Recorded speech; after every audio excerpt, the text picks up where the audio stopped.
2024 ഒരു phone purchase ചെയ്യാൻ നിൽക്കുന്നവരാണെങ്കിൽ തീർച്ചയായിട്ടും ഈ ഒരു വീഡിയോ കംപ്ലീറ്റ്ലി കണ്ടിരിക്കുക. കാരണം ബ്രാൻഡ്സ് നമ്മളെ ഇഷ്ടം പോലെ രീതിയിൽ പറ്റിക്കുന്നുണ്ട്.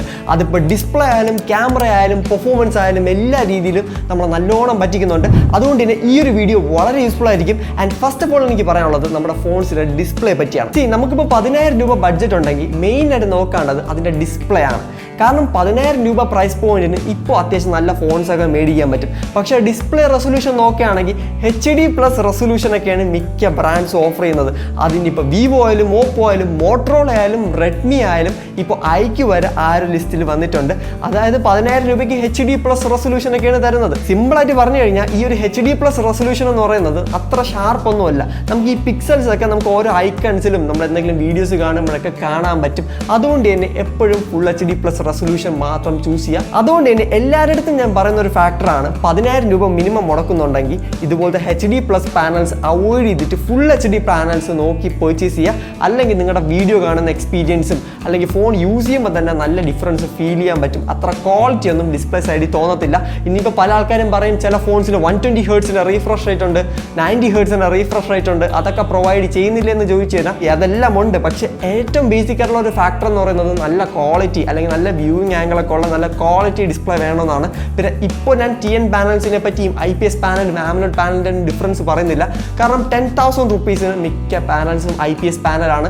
അതിൽ കുറഞ്ഞ പാനൽസ് ഒന്നും ഇപ്പം ബ്രാൻഡ്സ് യൂസ് ചെയ്യാറില്ല. പണ്ടൊക്കെ നോക്കുകയാണെങ്കിൽ TN പാനലൊക്കെ സാംസങ് യൂസ് ചെയ്യാറുണ്ടായിരുന്നു, ഒരു 12,000 13,000 രൂപയുടെ ഫോണിലൊക്കെ. എന്നാൽ ഇപ്പം അങ്ങനെ കാണാറില്ല. ഇപ്പം മിക്ക ബ്രാൻഡ്സും IPS പാനലാണ്. IPS പാനൽ നോക്കുകയാണെങ്കിൽ നല്ല ക്വാളിറ്റി ഉള്ള പാനൽസ് ആണ് നമുക്ക് 10,000 റുപ്പീസിന് മേടിക്കാൻ കിട്ടുന്നത്. പക്ഷേ ഫുൾ HD+ റെസൊല്യൂഷൻ ഉണ്ടോ എന്ന് നോക്കിയിട്ട് മാത്രം ഫോൺസ് പർച്ചേസ് ചെയ്യുക. അതിനിപ്പോൾ എത്ര റീഫ്രഷ് റേറ്റ് ഉള്ള ഡിസ്പ്ലേ ആയാലും റെസൊല്യൂഷൻ നോക്കി മാത്രം പർച്ചേസ് ചെയ്യുക. പിന്നെ ഇപ്പം എനിക്ക് പറയാനുള്ളത് 15,000 റുപ്പീസിന് മുകളിലോട്ടാണ് ഒരു ഫോൺ പർച്ചേസ് ചെയ്യാൻ നോക്കുന്നുണ്ടെങ്കിൽ ആ ഒരു ഫോണിൽ മസ്റ്റ് ആയിട്ട് AMOLED ഡിസ്പ്ലേ ഉണ്ടായിരിക്കണം. ഈ AMOLED ഡിസ്പ്ലേ എന്ന് പറയുന്നത് കുറച്ചുകൂടെ ഹൈ എൻഡ് ക്വാളിറ്റി ഉള്ള ഡിസ്പ്ലേ ആണ്. അതുകൊണ്ട് തന്നെ നല്ല എക്സ്പീരിയൻസ് ആണ് നമുക്ക് AMOLED ഡിസ്പ്ലേ നിന്ന് കിട്ടുന്നത്. നല്ല ഡീപ്പ് ബ്ലാക്കും കാര്യങ്ങളൊക്കെ നമുക്ക് ഈ ഒരു വീഡിയോസ് കാണുമ്പോഴും അതിനൊക്കെ നമുക്ക് കിട്ടുന്നുണ്ട്. അതുകൊണ്ട് തന്നെ AMOLED ഡിസ്പ്ലേ ആണ് 15,000 റുപ്പീസിന് മുകളിലോട്ട് നോക്കുന്നുണ്ടെങ്കിൽ നമ്മൾ മെയിൻ ആയിട്ട് നോക്കേണ്ട ഫാക്ടർ എന്ന് പറയുന്നത്. ആൻഡ് മിക്ക ഫോൺസിലും AMOLED ഡിസ്പ്ലേ വരാറുണ്ട്. അങ്ങനെ വരാത്ത ഫോൺസ് മാക്സിമം അവോയ്ഡ് ചെയ്യുന്നതാണ് ബെറ്റർ. പിന്നെ എനിക്ക് പറയാനുള്ള ഒരു ഫാക്ടറാണ് നമ്മുടെ ഫോണിൽ യൂസ് ചെയ്തിരിക്കുന്ന ചിപ്സെറ്റ്. ഈ ചിപ്സെറ്റ് നോക്കുകയാണെങ്കിൽ പല ബ്രാൻഡ്സും പല രീതിയിലാണ് മാർക്കറ്റ് ചെയ്യുന്നത്. അതായത് ഇപ്പോൾ ഇറങ്ങാൻ പോകുന്ന CMF ഫോൺ ഞാൻ ഈ ഒരു വീഡിയോ അപ്ലോഡ് ചെയ്യുമ്പോൾ ആ ഒരു ഫോൺ ലോഞ്ച് ആയിട്ടുണ്ടാവും. ആൻഡ് ആ ഒരു ഫോൺ യൂസ് ചെയ്തിരിക്കുന്ന ചിപ്സെറ്റ് Dimensity 7300 ആണ്. ആൻഡ് IQOO Z9 എന്ന് പറയുന്നൊരു ഫോണുണ്ട്. ആ ഒരു ഫോണിൽ നോക്കുകയാണെങ്കിൽ നമുക്ക് 20,000 റുപ്പീസിന് നമുക്ക് Dimensity 7200 കിട്ടും. നമ്പർ വൈസ് നോക്കുകയാണെങ്കിൽ 7300 വലുതും 7200 ചെറുതും. ഈ IQOO Z9 പെർഫോമൻസ് കുറവെന്നായിരിക്കും മിക്ക ആൾക്കാരും തെറ്റിദ്ധരിക്കാൻ പോകുന്നത്.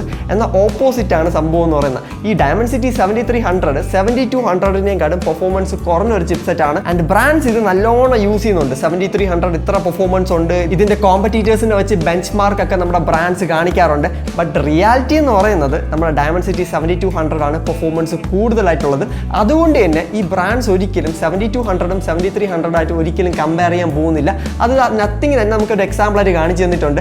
അവർ CMF ഫോൺ ലോഞ്ച് ചെയ്യാൻ പോകുന്നുണ്ട്. അതിൽ കുറേ ബെഞ്ച് മാർക്കായിട്ടൊക്കെ അവർ കമ്പയർ ചെയ്തിട്ടുണ്ട്. Snapdragon 695 ആയിട്ട്, അതുപോലെ തന്നെ Dimensity 750 ആയിട്ടൊക്കെ കമ്പയർ ചെയ്തെങ്കിലും ഒരിക്കലും Dimensity 7200 ആയിട്ട് കമ്പയർ ചെയ്യത്തില്ല. കാരണം അവർക്കറിയാം Dimensity 7200 7300-നേക്കാട്ടും പെർഫോമൻസ് കൂടിയൊരു ചിപ്പാണ്. മാത്രമല്ല നത്തിങ് ഫോൺ 2-ലും Dimensity 7200 Pro ആണ് യൂസ് ചെയ്തിട്ടുള്ളത്. ഈ പ്രോ എന്ന് പറയുന്നതിൽ ഒരു കാര്യമില്ല, അതിനെപ്പറ്റി സംസാരിക്കാം. അതിനു മുമ്പ് ഈ ഒരു 7300 ആയിട്ട് കമ്പയർ ചെയ്ത് അല്ലെങ്കിൽ 7300-നേക്കാളും പെർഫോമൻസ് കൂടിയൊരു ചിപ്സെറ്റ് 20,000 റുപ്പീസിനകത്ത് CMF കൊടുക്കുകയാണെങ്കിൽ പിന്നെ നത്തിങ് ഫോൺ 2 ആരും മേടിക്കത്തില്ല. അത് ബ്രാൻഡിന് നല്ലോണം അറിയാം. അതുകൊണ്ടാണ് ഇങ്ങനെ ഒരു മാർക്കറ്റിംഗ് അവർ ചെയ്യുന്നത്. അങ്ങനത്തെ മാർക്കറ്റിലൊന്നും വീഴ്ന്നു പോകാതിരിക്കുക. ബെസ്റ്റായിട്ട് ചെയ്യാൻ പറ്റുന്നത് ഇതുപോലത്തെ ടെക്നോളജി വീഡിയോസ് എന്തായാലും കണ്ടിരിക്കുക ഫോൺസ് പർച്ചേസ് ചെയ്യുന്ന മുമ്പേ. പിന്നെ CMF ഫോൺ 1 നമ്മൾ എന്തായാലും പർച്ചേസ് ചെയ്ത് അതിൻ്റെ അൺബോക്സിങ്ങും റിവ്യൂവും എല്ലാം നമ്മൾ ചെയ്യുന്നതായിരിക്കും. പിന്നെ ഡെഡിക്കേറ്റഡ് ക്യാമറ റിവ്യൂവും കാര്യങ്ങളൊക്കെ വേണമെങ്കിൽ തീർച്ചയായിട്ടും അതിനെപ്പറ്റി വീഡിയോസ് ഒക്കെ ചെയ്യാം. പിന്നെ ഇതുവരെ കണ്ടിട്ട് നമ്മുടെ വീഡിയോ ഇഷ്ടമായിട്ടുണ്ടെങ്കിൽ തീർച്ചയായും നമ്മുടെ ചാനൽ സബ്സ്ക്രൈബ് ചെയ്യുക. കാരണം ഫോൺസിനെ പറ്റി ഫോൺ മൂസ് അല്ല പിന്നെ വേറെ ആരും പറഞ്ഞു തരത്തില്ല, സബ്സ്ക്രൈബ് ചെയ്യുക. നെക്സ്റ്റ് ആയിട്ട് എനിക്ക് പറയാനുള്ളതാണ് ചിപ്സെറ്റിൻ്റെ സൈഡിലുള്ള നെയിമിംഗ് സ്കീംസ്. അതായത് Dimensity 7200 ഉണ്ട്, 7200 Pro ഉണ്ട്, 7200 Ultra ഉണ്ട്. ഈ 7200 Ultra എന്ന് പറയുന്നത് റെഡ്മിയുടെ Note 13 Pro Max അല്ല Pro Plus എന്ന് പറയുന്ന ഫോണിൽ യൂസ് ചെയ്തിട്ടുള്ള ചിപ്സെറ്റ് ആണ്.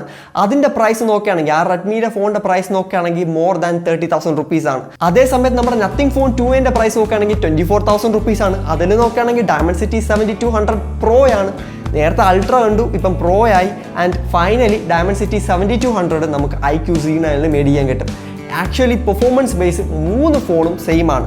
ഈ 20,000 റുപ്പീസിന് IQOO പോലത്തെ ബ്രാൻഡ്സിന് തരാൻ പറ്റുന്ന ചിപ്സെറ്റാണ് 30,000 റുപ്പീസിന് റെഡ്മി പോലത്തെ ബ്രാൻഡ്സ് പ്രൊവൈഡ് ചെയ്യുന്നത്. അതുകൊണ്ട് തന്നെ എനിക്ക് പറയാനുള്ളത് മിക്കവാറുള്ള ചിപ്സെറ്റിൻ്റെ സൈഡിൽ വരുന്ന നെയിം, അതായത് ഡയമൻസിറ്റി 7200 വരെ നോക്കിയാൽ മതി, അതിൻ്റെ സൈഡിലോട്ട് വരുന്ന നെയിമിങ് മിക്കവാറും സ്കാം എന്നേ ഞാൻ പറയത്തുള്ളൂ, പ്രത്യേകിച്ച് മീഡിയടെക്കിൻ്റെ കേസിൽ. അതുപോലെ തന്നെയാണ് നമ്മുടെ സ്നാപ്ഡ്രാഗനും. അതുകൊണ്ട് തന്നെ ഫോൺസ് പർച്ചേസ് ചെയ്യുന്ന മുമ്പേ ഡെഡിക്കേറ്റഡ് വീഡിയോസൊക്കെ കണ്ടിട്ട് മാത്രം പർച്ചേസ് ചെയ്യുക. ഇപ്പം അൺബോക്സിങ് വീഡിയോ മാത്രം കണ്ടിട്ട് ഒരിക്കലും ഒരു ഫോൺ പർച്ചേസ് ചെയ്യല്ലേ, അതിനെ പറ്റിയുള്ള ഡെഡിക്കേറ്റഡ് റിവ്യൂവും, ഇപ്പോൾ ഗെയിമിങ്ങിനൊക്കെ ആണെങ്കിൽ ഗെയിമിംഗ് പെർഫോമൻസിൻ്റെ ടെസ്റ്റിംഗ് കാര്യങ്ങളൊക്കെ കണ്ടിട്ട് മാത്രം ഫോൺസ് പർച്ചേസ് ചെയ്യുക. പിന്നെ ബ്രാൻഡ്സ് ചെയ്യുന്ന ഒരു ട്രിക്കാണ് നമ്മുടെ ക്യാമറ സിസ്റ്റം എന്ന് പറയുന്നത്. ഈ ക്യാമറയിൽ ഇഷ്ടംപോലെ ട്രിക്ക് യൂസ് ചെയ്യാറുണ്ട്.